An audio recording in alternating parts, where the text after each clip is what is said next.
তম BCS police ক্যাডারের শিক্ষানবিশ সহকারী police সুপারগণের মৌলিক প্রশিক্ষণ সমাপনী কুচকাওয়াজ অনুষ্ঠিত হচ্ছে রাজশাহী সারদা পুলিশ একাডেমিতে। প্রধান অতিথি হিসেবে উপস্থিত আছেন স্বরাষ্ট্রমন্ত্রী সালাউদ্দিন আহমেদ।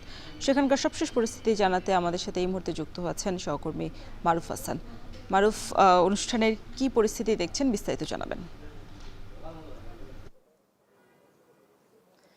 রওশন, কিছুক্ষণ আগেই গণপ্রজাতন্ত্রী বাংলাদেশ সরকারের স্বরাষ্ট্র মন্ত্রণালয়ের পক্ষ থেকে এবং মন্ত্রী তিনি কিন্তু উপস্থিত হয়েছেন সালাউদ্দিন আহমেদ, এবং তিনি তার এখানে কুচকাওয়াজের যে অভিবাদন সেটি কিন্তু গ্রহণ করেছেন। পাশাপাশি এখানে যেসব এখানে কন্টিনেন্টাল আছে এবং যারা এখানে কুচকাওয়াজে অংশগ্রহণ করেছেন যেসব প্রশিক্ষণার্থী, তারা কিন্তু 43তম বিসিএস এর পুলিশ ব্যাচের তারা এখানে মোট 72 জন কিন্তু প্রশিক্ষণে অংশগ্রহণ করেছে। এক বছরের প্রশিক্ষণ শেষে এখানে পুরুষ প্রশিক্ষণার্থী ছিল 66 জন এবং এখানে নারী প্রশিক্ষণার্থী ছিল 6 জন। মোট 72 জন প্রশিক্ষণার্থীর এক বছরের যে কর্মশালা সেটি সমাপ্ত করে তারা কিন্তু আজকের পর থেকে কর্মস্থলে ফিরবেন, এবং তাদের যে এই police academy Sarada police academy থেকে তাদের যে শিক্ষা সেটি কিন্তু পরবর্তীতে মানবতার কাজে, দেশ এবং জাতির কাজে কিন্তু তারা লাগাবে।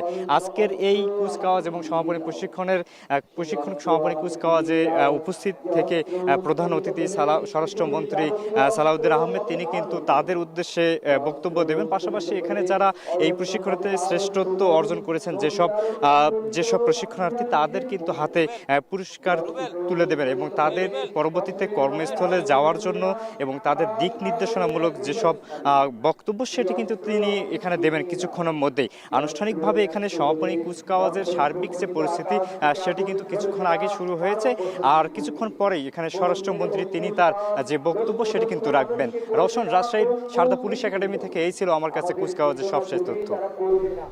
রাজশাহী থেকে যুক্ত ছিলেন মারুফ হাসান।